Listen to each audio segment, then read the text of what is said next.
Hello, welcome to the Sound of Science, the place where we deconstruct unscientific bogus and silly scams. Let's go get them.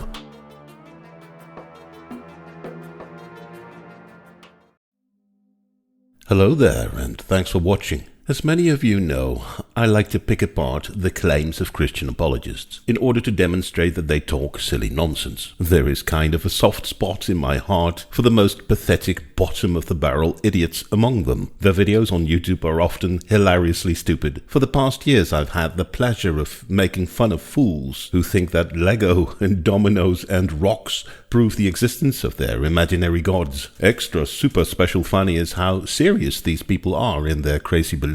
There is also the category of successful, highly commercial charlatan apologists. They often have large audiences and they make tons of money by misleading the public and telling them silly religious fairy tales and even blatant lies. I don't like making videos about them because I think they are awful people. Making videos about them is more about the need to keep debunking these frauds, so that perhaps more people will adapt to the habit of critical thinking. Ironically, these top-tier Christian apologists usually make the exact same ridiculous arguments as the bottom-of-the-barrel wannabes do. The only significant difference between them is their capacity to monetize on their nonsense and their lies. But then there is this special category that is much more rare. Christian apologists who are actually legit scholars. You see, the people who seriously defend the idea that snakes, bushes and donkeys can talk, they usually do not make it to the academic ranks. But lately I came across the YouTube channel of Mr. Nathan Hawkins.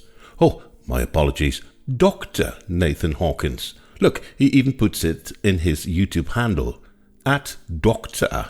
Nathan Hawkins. I surely hope he's not one of those people who tries to make his audience believe that he is right because, degree. Nathan Hawkins is a Christian who teaches philosophy at Cambridge University. So, a real university, instead of the evangelical cult diploma mill where some other Christian apologists got their fake degrees. No, the numbers indicate that Nathan Hawkins is a legit scholar. And although he denies being a Christian apologist, there are plenty of videos on his YouTube channel in which he does exactly what Christian apologists do, defending the Christian belief against attacks of scientific and critical thinking. Although this category of legit Christian apologist scholars is pretty rare, I do consider them to be among the most dangerous, because they bring the weight of their degrees, publications and fancy university jobs that almost automatically grant them authority and credibility to the general public. While of course their arguments and claims should stand on their own merits, them having degrees does not mean that they are right.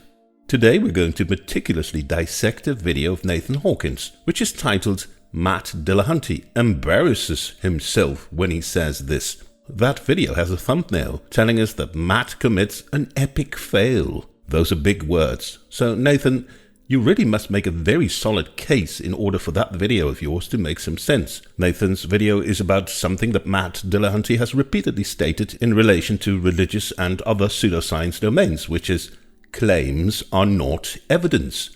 And Matt is right about that. But Nathan Hawkins says that Matt Dillahunty is wrong. So let's listen to Nathan. Matt Dillahunty recently responded to criticism he received from Joe Schmid, who was being interviewed by Alex O'Connor.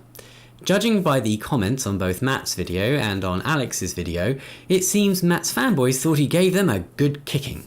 Well, that's hardly a scholarly start, isn't it? You suggest that people who agree with Matt Dillahunty are fanboys. Well, since you seem to agree with your supposed God, you must be a Jesus fanboy. If you really want to present yourself as a serious academic, this sort of fanboy name-calling is kind of distracting from your actual points, so let's stick with why you think Matt's reasoning does not add up. But to anyone that knows even undergraduate level principles of reasoning based on evidence, it would have been clear that Matt doesn't know the first thing about how it works. So anyone with undergraduate level education can see that Matt is wrong. So Matt himself must be below that intellectual level. Another non-argument, creeping towards ad hominem area. This is not a good start. Not only is his response a rambling mess, he makes several basic mistakes and confusions. And this is not merely my opinion of what he says. There is a well-established mathematical method of correct subjective reasoning based on evidence called Bayes' theorem. In Bayesian epistemology, formulae are used to calculate the degree of belief we should have in a claim based on the available evidence, and how new evidence ought to get us to update those beliefs if we are to be rational. Using Bayesian reasoning, it can be proved that Matt is flat out wrong. This is another subtle character attack. I'm pretty sure that Matt knows and understands Bayesian reasoning, but by explaining the basics of Bayesian reasoning, you now seem to suggest that Matt doesn't know about it or doesn't understand it. But maybe something else is going on. Maybe Matt is the one who understands that Bayesian reasoning does not apply to the situation, because I think Bayes' theorem is not sufficient to reach the conclusion that claims are evidence. But hey, you're the one with the doctor's degree, so please continue. Now, don't worry, the maths isn't all that complicated, and I have been teaching this stuff for about 7 years at Cambridge, so I'm used to making it understandable. It only took you a few minutes to inch towards a full argument from authority fallacy. Trust me, bro, I teach at Cambridge, so I can explain stuff. Dude, just present your arguments and then perhaps let us be the judge if Cambridge was right to hire you. Besides, I'm going to walk you through a few simple examples so you can see how it works. Once you do, it will be undeniable that Matt is wrong when he says that claims are not evidence. Usually, when Christian apologists tell us that they will use one simple example to prove some general principle, they of course select a very specific example that happens to support their desired narrative. And as soon as we freely choose another example, of course, their total narrative collapses. You cannot prove a general principle by only testing it with one example. Let's see if you make that mistake as well, but I won't hold my breath. Let's start with a clip where Joe and Matt make clear what the claim being disputed is. Maybe a claim that approximates what people are trying to express with this slogan is the following. The mere fact that somebody claims that P does not provide evidence for P's truth. Yeah. The mere claim, P, does not in and of itself provide evidence that P is true. It is, in fact, that simple. He nailed it. But he thinks the mere fact that someone professes that P is true is evidence that P is true.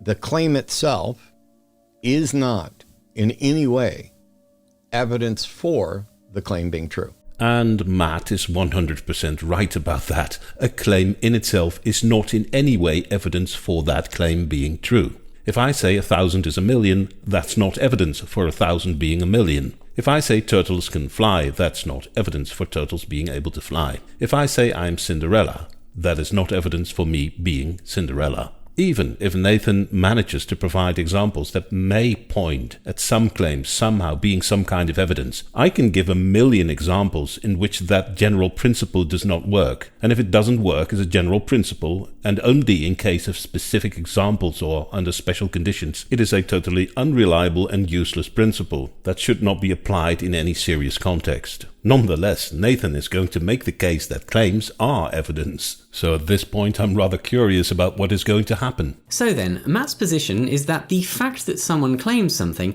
does not provide any evidence whatsoever for what is being claimed.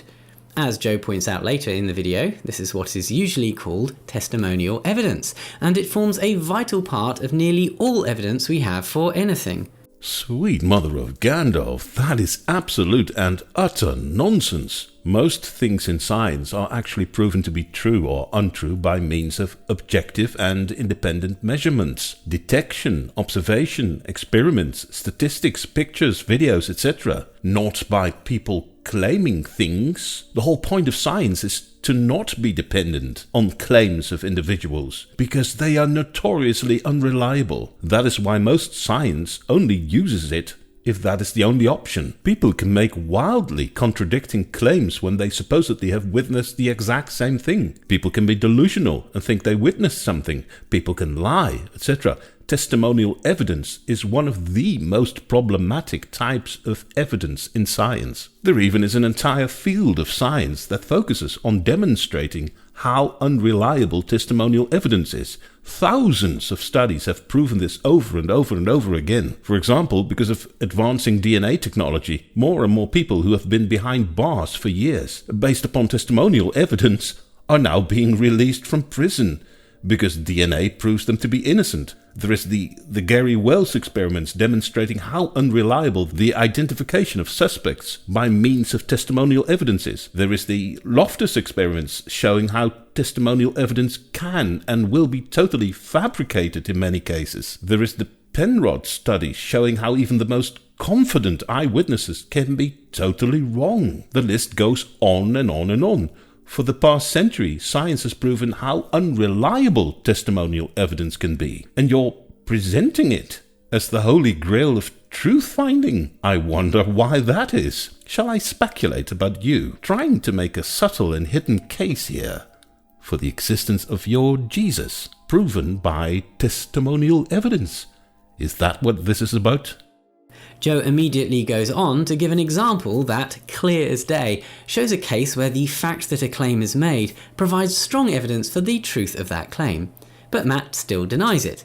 I'll get to the reasons why Matt denies its evidence in a bit, but first, here's Joe's example. So for instance, my friend claimed that he bought a new soccer ball. This provides pretty strong evidence that he did, in fact, buy a soccer ball.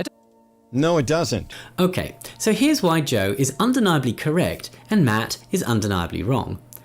So Joe is undeniably right and Matt is undeniably wrong. Again, very big words. So please present us your big evidence that proves that Matt is undeniably wrong. This is the moment we've been waiting for. There is a formula in Bayesian reasoning that can be used to determine whether something is evidence for something else or not. The formula says that if the prior probability of a hypothesis H is less than the probability of it being true given some new information E, then that new information is evidence for the hypothesis. If this formula is used in evidential reasoning, the probability of a proposition being true should be the same as the degree to which you believe it. So if this new piece of information E increases the probability of the hypothesis H, you should now update your belief in the hypothesis from the simple probability of H to the probability of H given E, and therefore believe it more. Yes, I think that's pretty much a good summary of how this part of Bayesian reasoning works. If, and that is if we have identified some kind of claim or event that increases the probability of a hypothesis, we should of course update our belief about that hypothesis. But before we are there, you still have to prove that claiming something makes your hypothesis more likely. Bayes' theorem doesn't do that for you. So what is your evidence that demonstrates that a claim makes a hypothesis more likely? So how does that work in the soccer ball case? Sorry, I just can't do that. In the football case. You should compare what you think the bare probability of your friend having recently bought a football is, which is often referred to as the prior probability, with the probability of your friend having recently bought a football, given that he has claimed to have recently bought a football. I think it is pretty obvious that the second probability is greater, and so the claim is, by definition, evidence for the proposition that he bought a football. Wait, what? That was your argument? Your argument is it was pretty obvious that the second probability was greater? Really? The probability was greater because you call it obvious? That, of course, is totally meaningless and proves nothing. I think that you like this example of a friend buying a soccer ball so much because using a friend as an example automatically creates credibility, because you would never befriend a liar, wouldn't you? We can trust our friends, right? And also, the nature of the claim is chosen carefully to be mundane, inconsequential, and not controversial. Soccer balls exist, people buy them. Why wouldn't your friend have bought one? But all of that falls apart when we remove the special conditions. Imagine a total stranger entering the room and he claims, "You can leave your children with me, they will be safe." Do you still think that claims are evidence in this case? Let's imagine we meet another stranger who claims, "Oh, you can safely drive on the highway while wearing a blindfold." Are you really seriously going to tell us that this claim increased the probability that it's safe to drive the highway wearing a blindfold, and that this claim can be regarded as evidence? Imagine we now enter a room that shows a delicate crystal vase on a pedestal. In the room there are two boys who we've never met before, boy 1 and boy number 2. 1 moment later, we see the boys are still standing there, but the vase is now on the ground, shattered into pieces. No one else was there, and the vase could not have fallen by itself. One of the boys must have broken the vase. What's the probability of boy 1 breaking the vase? Let's assume that is 50%, right? That is our prior expectation. All of a sudden, boy 2 claims, "Boy 1 did it. He broke the vase." So, according to you, that claim is somehow evidence that now increases the probability of boy 1 breaking the vase. How? The claim of boy 2 proves nothing and does not make anything more or less likely, which becomes even more clear when now boy 1 makes an opposite claim. Boy 2 broke the vase. So what's the deal here? Are we supposed to believe now that every time someone makes a claim, the probability of things changes? No, of course, it doesn't work like that, because claims are not evidence. But let's return for a moment to your soccer balls. My friend comes in and says, "I bought a soccer ball." So you say, that claim is evidence for this friend buying a soccer ball, because claims are evidence. Okay, then another friend comes in and he says, "No, he did not buy a soccer ball." So we now have evidence that he bought a soccer ball, and we have evidence that he did not buy a soccer ball, because claims are evidence. So we're back at square one. Those claims nullify each other. Neither of them can count as evidence for anything anymore. Any claim you make, I can simply deny, and then both are evidence for each other's opposite. In other words, Bayes' theorem is totally useless to identify what is evidence and what is not evidence. Bayes' theorem can only be used in a productive way if we use a claim that is already supported by real evidence, so that we can use that real evidence to update our belief in a hypothesis. Without that supporting evidence, the claim itself is useless as evidence. Compare this with a different case which is not evidence. Suppose you learn it is a full moon that night. Is that evidence that your friend bought a football? No, because the prior probability that your friend bought a football and the probability that your friend bought a football given that it is a full moon is going to be the same. These are what are called independent events, and so there is no change in the prior probability given this new information. Hence, the fact that it is a full moon is not evidence for your friend having bought a football. Why? Why would a full moon not increase the probability of my friend buying a soccer ball? How do you know that? You haven't done any research into the context of this case. Maybe the soccer ball store has a special sale during full moon, which could increase the probability of my friend buying a soccer ball during a full moon. And why would my friend claiming that he bought a soccer ball not be an independent event? Again, you haven't done any research into the context. Maybe my friend has the habit of mixing up things he actually did with things he is planning to do. In that case, his claim would teach us nothing about him buying a soccer ball. Now, Matt seems to disagree and says that these are not examples of a claim being evidence, but examples that draw on background information, and that it is the background information that is the evidence for the hypothesis and not the claim. Listen to what he says right after Joe gives his example. So for instance, my friend claimed that he bought a new soccer ball. This provides pretty strong evidence that he did, in fact, buy a soccer ball. No, it doesn't. No, it doesn't. The mere fact that your friend claimed to buy a soccer ball is not evidence, and certainly not strong evidence. What you're doing is the same mistake that I'm trying to point out when I'm teaching people about this.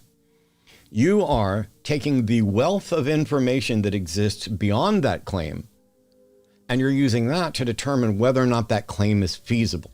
And so when you say your friend claimed that he got a soccer ball, what you're doing is you're ignoring all of the actual evidence. And that actual evidence are the facts that you understand what a soccer ball is. You understand that soccer balls exist. You accept that soccer balls exist. You accept that people buy them. You accept that they can be purchased. They can be owned. You accept that your friend perhaps likes soccer. Your friend is telling you something without, any hidden subterfuge. You don't have reason to suspect that your friend is lying or delusional. But this is confused. Things that Matt mentions here, like the normality of buying a football and the reasonableness of thinking your friend might buy one, go into determining the prior probability that your friend recently bought a football. In the formula, that evidence is what determines the initial probability of H. But all this background information could be known, and yet it would not by itself be a good reason to think your friend did purchase a football, not without the further evidence from his claim that he did. Sure. Most of the background information is already included into our prior expectations, but that does not show that the claim itself increases the odds that my friend bought a soccer ball. The problem is that you keep calling the claim evidence without demonstrating that it is. All you did so far is saying, well, it's obvious that this claim increases the likelihood of this friend buying a soccer ball. But you don't explain how or why. The only way to do that is to dig into the background information that is specifically connected to my friend making a claim. You see, not all background information is already included into our prior expectations. For example, the track record of the reliability of the claims that my friend makes is not part of it. That only becomes relevant after my friend made his claim. If we have no information about what kind of person my friend is, if we have no idea about his reasons to speak the truth or lie, or his ability to clearly assess reality or not, the claim itself simply is a variable with an unknown value. And in that case, we cannot determine if the claim in itself increases or decreases the chance of him being right or wrong. So the claim itself is useless as evidence without that kind of background information. For instance, imagine that your friend buys a football about once a year. Maybe then your prior belief in his buying a football in the last week is about 2%. This is what would be reasonable to think given what you already know about your friend and no other evidence. If you take the fact that he buys a football every year and divide that by the 52 weeks there is in a year, you get about a 2% chance that in any given week he would buy a football. Since you have no other specific evidence to go on, you have no reason to think this week is any different to any other week, and so you get a value of about 2% ceteris paribus, which is a fancy Latin way of saying all else being equal. What you're doing here is carefully molding this example for your own specific needs in order to support your desired outcome. If I were to bring in new information, I can easily distort this process and disprove your idea that claims are evidence. Let's say not all weeks are equal. Let's assume that for the past 4 weeks, shops have had no soccer balls in stock. And then my friend comes in and says he just bought a soccer ball, which we know to be impossible.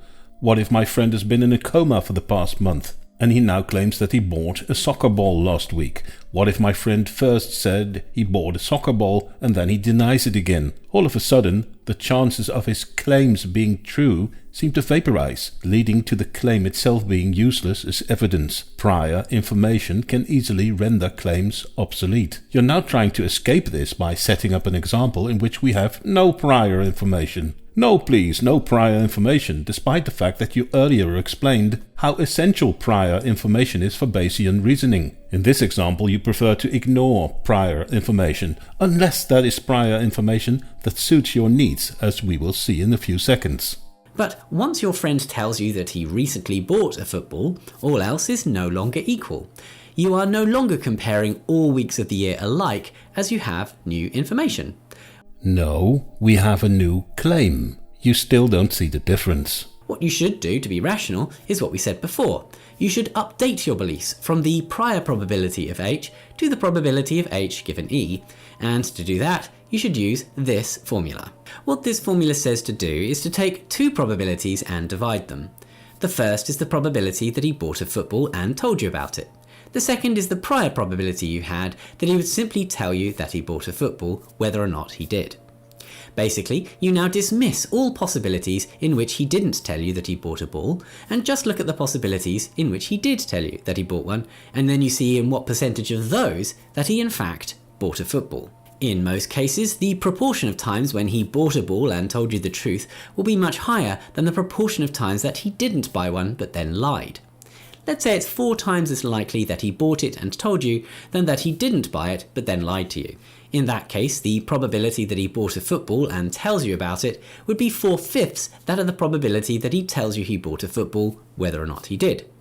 So your new belief in the truth of his claim should be now about 80%, which is a lot more than the 2% it was before he told you. So there we are. We finally ended up where all Christian apologists always end up. Circular reasoning. You see what he just did? The case he's trying to make is that claims are evidence, and he's now trying to prove that by giving an example in which he just makes up that 80% of claims from this person are true. So yeah, if you already know that 80% of claims coming from a specific person are true, then of course a random claim by this person can be seen as a form of evidence. But that teaches us nothing about claims of people in general, and it teaches us nothing about the probability of specific individual claims. So again, the idea that claims are evidence is a useless general principle. And note that this huge jump in your belief about the buying of the football is because of the additional evidence beyond the background feasibility. This big increase comes from the claim that your friend has made. No, not at all. You just literally explained it and calculated it. This big jump does not come from the claim itself, but from your imaginary assumption that this person is right 80% of the time. Without that, you would have had nothing. So in this and most other cases, the claim that P is, by definition, evidence of the truth of P. So again, no, not at all. Claims are not evidence. You did not demonstrate any such thing. Nowhere did you give any evidence or even a solid argument that would qualify a claim as evidence. All you did was sticking to the same example that almost seemed to be designed to support your case, but even then you fail. I've given you an entire host of examples in which claims cannot be seen as evidence, which makes the idea of claims being evidence a useless principle. I pointed you at the possibility of me denying every claim that is ever made. So then, according to your own reasoning, every counterclaim is evidence for the opposite of the original claim, which renders all claims totally useless as evidence. And even when you make your Bayesian calculation, you clearly demonstrate that a claim only increases the probability of a hypothesis when the claim is supported by actual evidence. And without that supporting evidence, there is no way to assess the reliability of the claim, so you totally failed. So why does Matt not see this? Why is he so insistent that claims are not evidence of what they claim? Well, that's because he is right and you are totally wrong. But first, if you enjoy careful and in-depth philosophy, consider subscribing. Yeah, but not to you, because I haven't seen much careful and in-depth philosophy so far. Right, back to Matt. Let's look at the first of the 3 hints we get about his thinking. The mere claim, P, does not in and of itself provide evidence that P is true. Okay, so here he says that the mere claim all by itself provides no evidence for its truth. But this is at best a very misleading thing for Matt to say. Firstly, no evidence works all by itself. Take a case of evidence that Matt would accept. Say the discovery of a Neanderthal skull buried in a particular layer of rock. Is that evidence for the existence of Neanderthals in the respective period? Yes, but not all by itself. It is only evidence for that given all the other information we have about periods of time linked to rock layers, skulls and their associated species, and so on. Every new piece of information is only meaningful when it is interpreted within the body of knowledge that we have. So no evidence works alone. Again, you're making the same mistake that you've been making over and over again. You select one specific example that fits your narrative and then apparently you think it proves a general principle. It doesn't. Yes, in the specific case of finding a skull, we need to connect that to the existing body of knowledge to fully understand how it contributes to proving the existence of Neanderthals. But if we find an animal with 98 legs, it proves that animals with 98 legs exist. And if we find a turtle with wings, it proves that turtles with wings exist. We don't need any additional evidence to come to those conclusions. Sometimes evidence just works alone.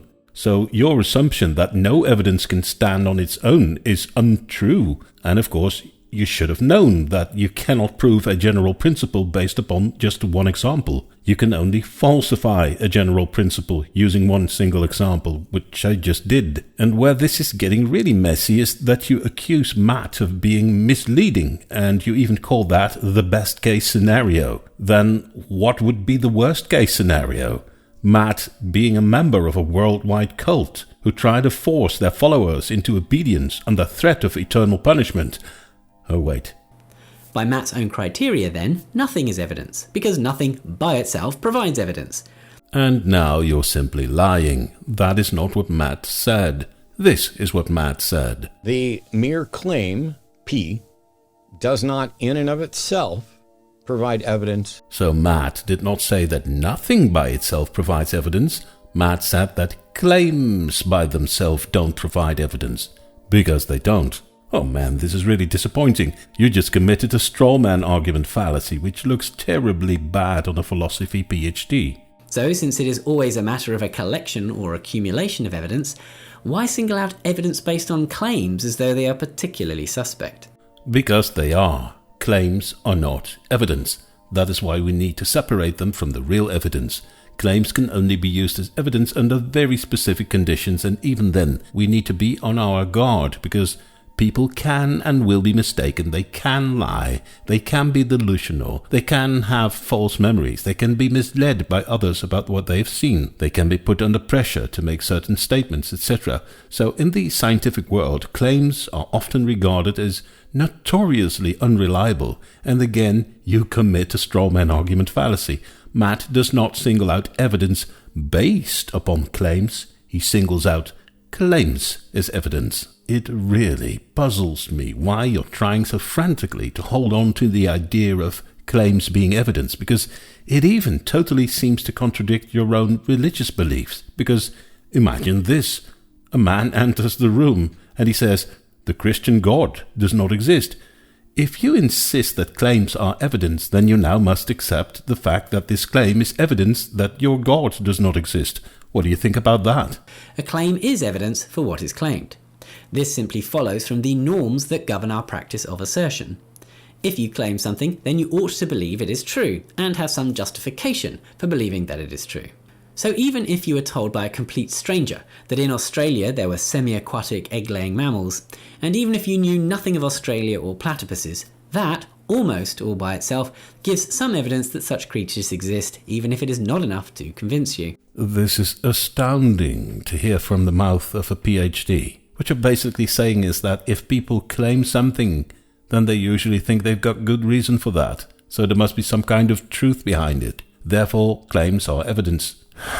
Sweet uncle of Frodo, how did we end up here?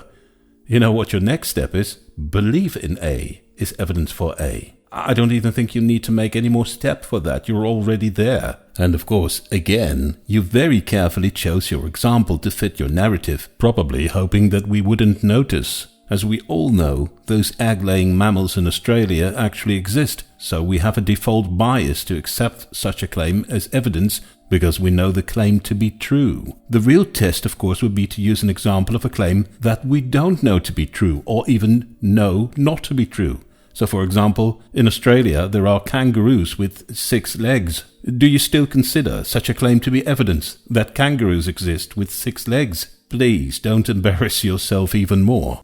If your friend came up and told you that he bought a spaceship capable of traveling to other galaxies in an hour, all of a sudden that claim isn't as believable. Given that the prior probability is negligible, his claim that he bought one, even if he is a very honest person, would only nudge the probability up a tiny bit. Certainly not sufficiently enough to believe him.